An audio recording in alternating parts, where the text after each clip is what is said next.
Hey gang, so want to show you how to do this cool like pop out head thing that's sharing as a background in Zoom. And so it looks really cool because you can actually then see people can talk to you, you can be demonstrating people, you can be going through different slides and you can see that it's popping out. So that's what we do. So if you zoom out and here we are, we're back in Zoom. And then if I press share on the Zoom, I'm going to go and share as background and then boom, share. So you can see me popping out like this, and I can be chatting away around the slides.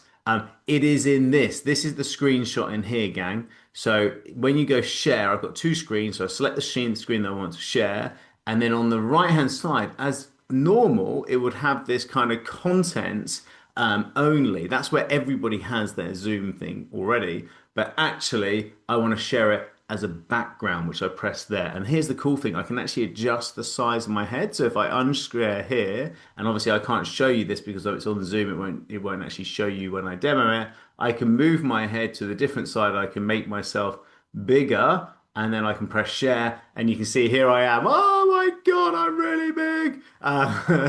Back down again.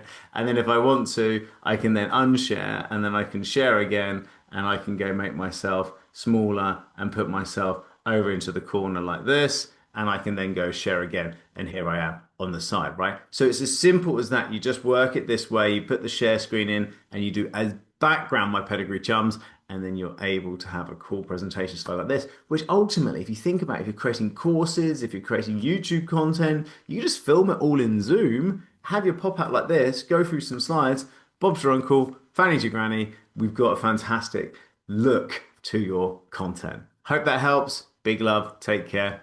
I'll see you on the flip side.